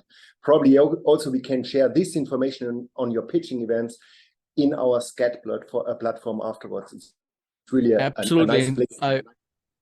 Absolutely, and you can reach out also, like, I mean, I'm available on LinkedIn, but also the WFP Innovation Accelerator. I should say we actually currently have 2 calls for applications out there. One is for climate action innovations, which is in partnership with GIZ, the European Commission, and BMZ, the German Development Ministry, actually. So check it out. Like, the deadline for application is closing soon, like in 2 days, I believe. And another call for applications for climate action solutions in using AI.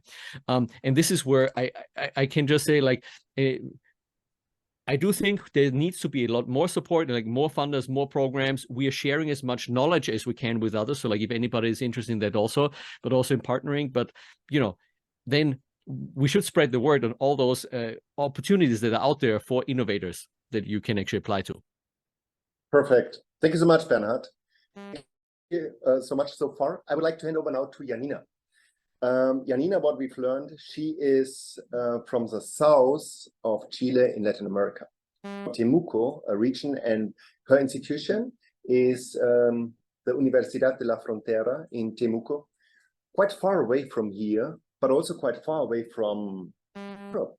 And we were talking about the integration of partners from the global south to the European Framework Program for Research and Innovation, and you are responsible for internationalization at your institution. How do you overcome this geographical barrier between Temuco and Brussels, let's say? What is your approach on this? Very good question, actually. So as you just mentioned, we are very remote. We are very far away from Europe, but we are also located in the south of Chile. And I don't know if you know actually our country, but it's a very, very long country. So actually abroad, almost everyone only knows Santiago and some known universities in Santiago. So it's another additional challenge, I think, for a public university in the south of Chile to actually get recognized and be visible on an international level. I think that is actually the main part, the visibility of our university, right? I think it's important to say that Latin America itself, it acts rather reactive. So for example, there's an invitation to a project, so it's like, hey, we are there. But in what I actually learned when we started building up the international research project at our university is, hey, we have to become proactive. We have to do something to be visible. And I think it's very interesting that we have here the speech from EURAXESS. I think that was one of the instruments actually that said like, hey, there are a lot of instruments that actually helps us as a university to connect as well with other partners. But I think in general, for us, we always look up to the European Union, we always look up to the United States, but on the other way around, it almost never happens. So a little bit unrecognized maybe. So what do we have to do? We actually have to build up strategies to all our potential that we have. I mean, Florent, he just said in his keynote that you have the knowledge, you have the human capital, maybe also the infrastructure and some equipment. I mean, we in Latin America, we have the biodiversity, we have the natural resources. For example, about Europe now that it's somehow a year of re-engagement. You can see it in the EU-CELAC summit that happened this year. There are other strategies and bilateral agreements that are actually currently being developed regarding raw materials, green hydrogen, for example. Chile is one of the countries that is like the cheapest way to produce it if it all works out. So lithium, for example, which is very important for the green transition as well over the world. I mean, in the end, SDGs are for global challenges, and we all have to cooperate in this. Thank you, Janina. And how do you select your partner countries? What is your strategy? You can cooperate with partners from Europe or from Africa, Asia, or Latin America. What is your strategy? How to create good and solid partnerships? I think we always were looking toward the north before. But actually we realized that this is not the right approach. We have our potential, we know that. But in the end, what we are focusing on now is building up strategic alliances, actually with the South-South relations. Thinking about that we have our regions, we have our potential, our regional factors, like also the indigenous part, the biodiversity. So we are like trying to connect with countries that are also have similar factors. So I think one of the most important things here is the knowledge transfer, the technology transfer between our regions, to somehow support the same challenges. And in this respect, what we are focusing on now is how can we actually develop sustainable alliances. When we entered into research projects, they opened a call and we were reacting, as I said before, to this call. We were looking for who actually can be our partners. Now what we are looking on is how can we actually develop sustainable alliances. We think about the potential that we have. It's important to know what are your researchers, what are your research areas, what is your regional uniqueness. I think most of the institutions in Chile or in Latin America, they really don't have that recognized or characterized, right? So if you know that, establish this sustainable partnerships on a multi-actor approach. I think one of the projects also, I mentioned that before, I think it's very important actually to enhance your offer. You can enhance your offer. For example, we are established a network, a South-South innovation network between all the state university from the south of Chile. So it's not only our university in Temuco, it's also the university from Temuco to the Patagonia, but the whole south of Chile. And I think when you do it a little bit strategically in this respect and get away from this approach on we just are looking for funding, for necessity. We don't have the funding to actually contribute and generate impact, but you have to start thinking a little bit more strategically. So who do I have to connect with to actually contribute to our regional challenges that we have? Thanks so much. And for finalizing this, you were mentioning thematic priorities or certain areas, disciplines. What stands the Universidad de la Frontera for which topics you are experts, which SDGs you're focused on? Well, I think our region is a hotspot of biodiversity. So of course, what is the conservation of biodiversity, ecosystems, for example, is very important. Chile is known for its earthquakes, for example, the natural disasters that we have, wildfires, for example, thinking about European connection as well. So SDG 13, for example, is a great, is a very important issue for us.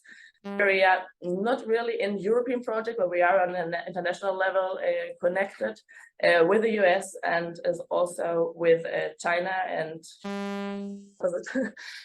and on the other hand, I think the zero hunger, the SDG 2, it's a very important one because the agriculture and the exportation itself, it's one of the biggest So there, for example, seeing one of the projects that we saw here, thinking about sustainable agriculture, smart agriculture, and the food security. This is another one that I think that we are very strongly encouraged. Maybe just like to mention it, 7, our region, the region environment is the poorest region. So there's also a lack of access to water resources, for example. So SDG 6 and also the quality of the water actually that for example, the indigenous communities have. Is very important for us. So we established also an innovation center working with the local communities, working with the government, focusing on this multi-actor approach to supporting our region itself and supporting the quality and access to water as well. Thank you so much, Janina. Talking about water, we have to talk about Ralph, what you've learned before. He's an expert in this. Ralph, as a university professor at one of the biggest universities in Germany, in Europe, could you provide us an insight? What is your contribution, your daily work towards SDGs? Yeah, thank you. That's an interesting question. So, of course, we try, and I'm coming from a department of geography where we believe that topic-wise, we're very, very strongly connected to almost all the SDGs, depending on which branch of geography you're looking at.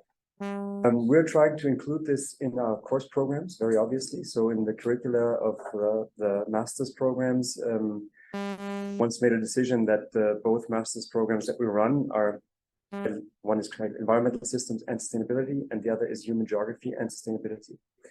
I'm not always 100% sure that we reach our goal by bringing everything across that we want to our students. But I'd like to stress 2 things. I mean, the one thing, embedding SDGs in the daily context of our teaching programs is maybe the key priority in academia these days. I believe that one of the reasons why there's such a large gap between the expectations of the SDGs and the real conditions currently is connected to the fact that education for sustainable development, something that is that has to be pushed forward to the best extent, I would say. That does not only relate to universities, but that relates also to school kids, to society, to everyone. Right? A general understanding and knowledge of the SDGs, its frameworks, its indicators, its targets. And then as a second step, and this is where we try to train our students, get a better understanding of what are the synergies or the benefits, let's say, of SDGs and what are the trade-offs. It's very difficult to realize all SDGs in one spot at the same time. That's a very critical and I think a very scientifically relevant question that is not yet solved. So I believe that trying to give our research projects a little more focus on implementing SDG related topics is a key to success and moving forward.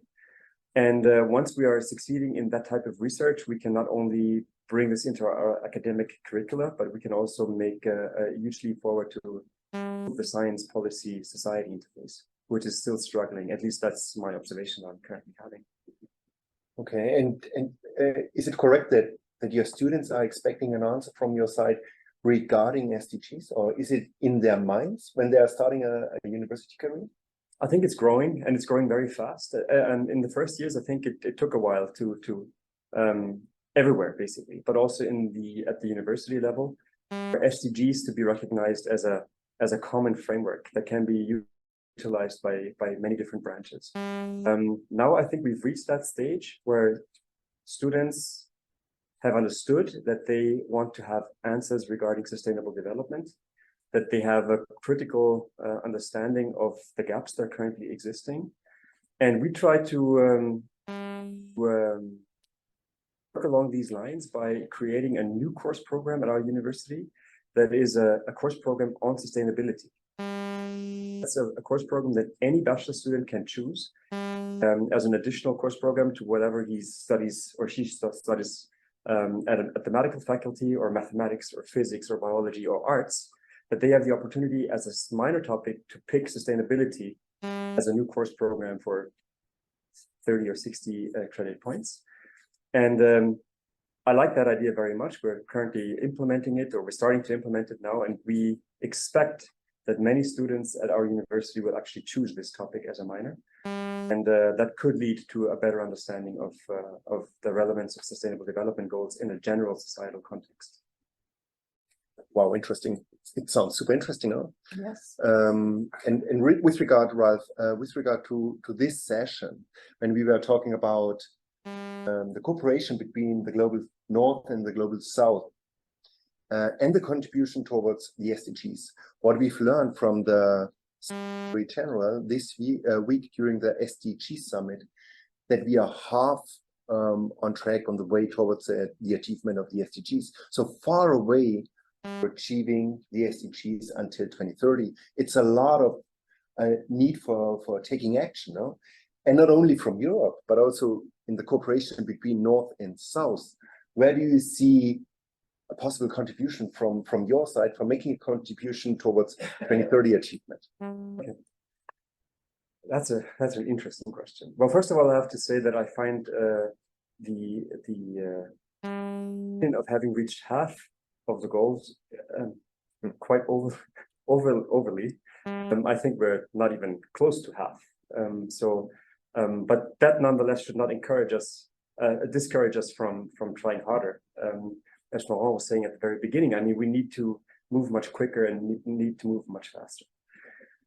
From my personal perspective, I think we need to find a different system of partnership.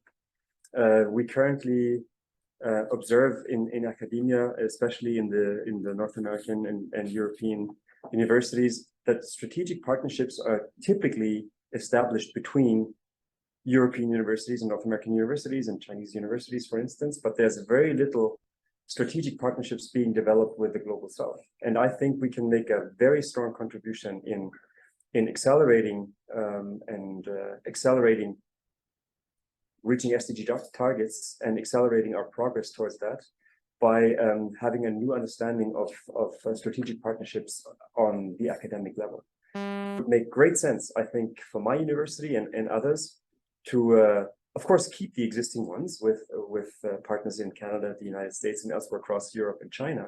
But at the same time, we should make every effort and try to build a much stronger environment of collaboration with universities in Latin America, for instance, but also in Africa. That could be a fundamental building block in increasing pace and increasing legibility, credibility, and reaching the milestones of the. A lot of people are here from Africa, from Latin America.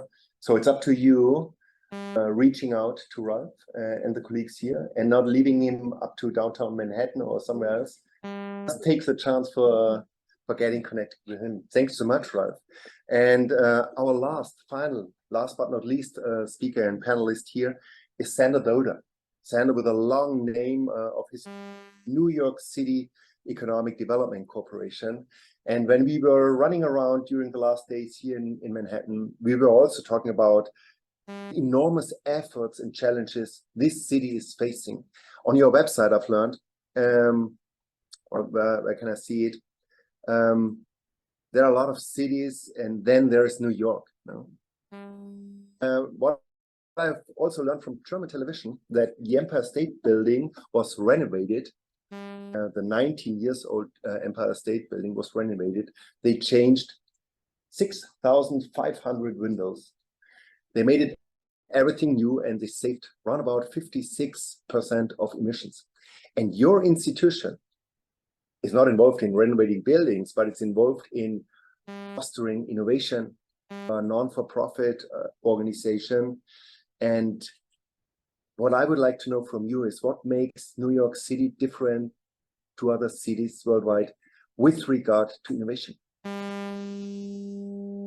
Good question. Just to preface, we do build buildings. Okay. Because a big part of what we do is also real estate. So we manage a lot of properties, we repurpose old industrial sites. We have a lot of financial and capital tools to sort of incentivize building and certain kinds of buildings. So mostly on the commercial development side, but there's a lot there, right? Where we can break it down. But from an innovation perspective, historically, we kind of look at it as New York City, peer cities are, London, Paris, Tokyo, Sao Paulo, like big cities that are 20 million-ish, 10 plus million people, right? Because there's a commonality there in terms of the issues you face once you're a certain city that size. I think, where New York stands a little bit separate to those cities, and probably more along the lines of, say, Toronto, is diversity of the city and sort of the multitude of different groups of people being here. For instance, you have to translate everything in 9 languages because there's intensive communities, whether it's a Russian community or a lot of the Caribbean communities. And so that plays a role into innovation as well, because you get the diversity of thought. And so when we started thinking about, say, in 2005, or actually 2008, when the financial crisis happened, one of the main things, my group was actually created after that financial crisis because we were overly dependent on the financial services sector. And so that was a problem for New York, because if you're relying too much on one sector, if that sector has issues, then that creates some problems. And so we started investing in building the tech sector here and started thinking about, okay, well, it's not going to be Silicon Valley. It's not going to be, what's New York City's brand of it? And so part of it has been leaning into what makes us different in that regard. We're very dense for the North American market. We, as I mentioned, there's a lot of diversity. There's a lot of multitude of industries investing in that. So now what it looks like is have a pretty competitive life sciences industry. We have a lot around the cultural side, around fashion, around media, around financial services, more and more around infrastructure. And so on one hand, that plays a part in it. The other part, I think, that's unique more to the North American context, we see it in, say, Amsterdam and Copenhagen, is sort of the public-private partnerships. And our group was really created with that in mind, where in the United States, the public sector and the private sector don't talk to each other. There's silos, it's big problems. If you're going to make the climate transition in an effective way, you have to build these partnerships. And so we kind of sit in the middle of that. And so what that looks like in an example is, take the new research institution we're building on Governor's Island, the New York Climate Exchange. That is a consortium of 5 universities that are here, but also across the United States and across the world, plus private sector companies and trying to build these new models on how we address some of the challenges, actually how we got to building new models for innovation. And I think that all that's to say it's if a little bit of room to experiment, where government notoriously is risk adverse. We are connected to the government, but a little bit separate as a nonprofit. And so that allows us to experiment. I think that's really important if you want to innovate and go from not being on the top 20 list of ecosystems to number 2. You really have to kind of think in that direction. And that's similar to the points you made. What makes New York City or your region unique compared to others? Because that's part of the personality, whether it's in the life sciences sector or in the climate side, those aspects are going to be part of it. Perfect, interesting. And from an organizational or operational point of view, how do you organize it? Do you meet the people here, or do you offer workshops or events, or do you offer this only virtually, or how does it work here? We're very hands-on. So compared to most US governmental groups, which, you know, issue a grant and, you know, you have to submit a report. We're very much hands-on in the design of the programs. And once we award it, you know, we do typical procurement with an RFP and all of that fun stuff. We find new partners to add on to it. So it's very much a collaboration. And so that means with the local communities, anything from local community organizations, advocacy organizations, environmental justice organizations. So very much at the grassroots bottom up level, but then also, you know, you work with the New York City government, which is quite centralized for the size of the city. You work with corporate partners here and sort of build the model over time. So you design, you do a beta version, then you do version 1 of the program, it goes, then you do a second version of it. So we take a lot of hints from what we've seen in US with product development, software development, and how you sort of build an early version to see how it works, to understand it, then you improve upon it, you improve upon that. Wow, so you're absolutely involved in the multi-stakeholder approach mentioned here in this session a lot of times. And probably also you are a guy who can offer also a good meeting room for the next event we have, as you are involved in the building sector. Everyone was on this, no? Probably we can It's a lot of hand-holding, right? Because we are trying to connect the dots between the government side and the private sector. And we sit somewhere in between so we can help facilitate that.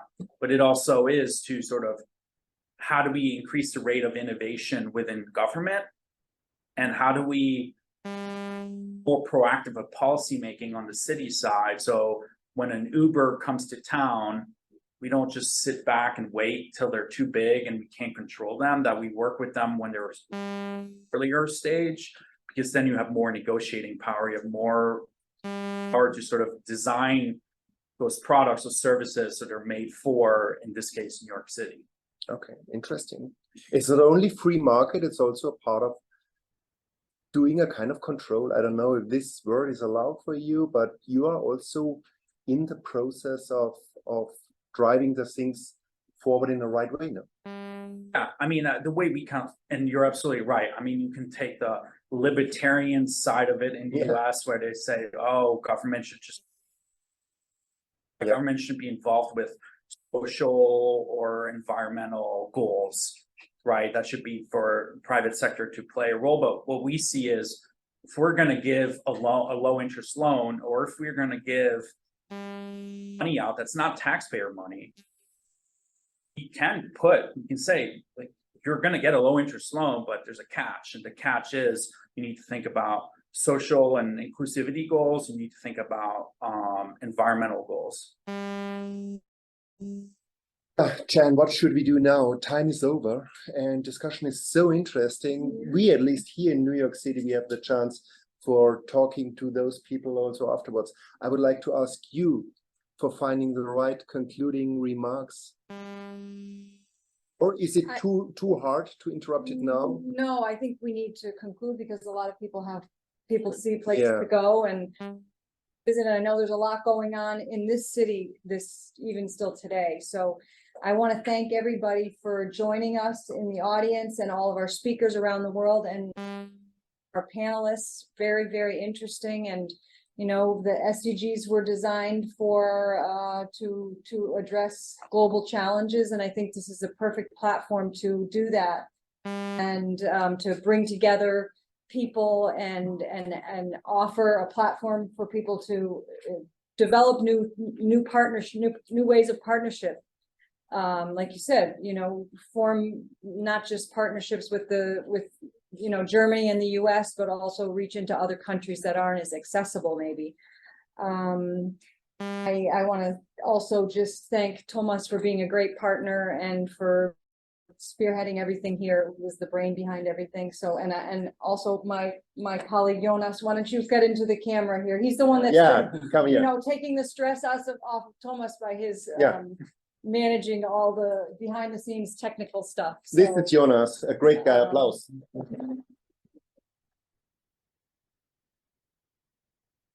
I guess that's all I wanted to say.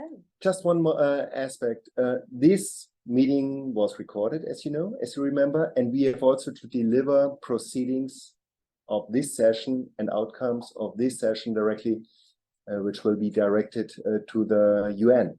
And therefore, you can expect that this outcome is not lost, and the video we will get via the platform.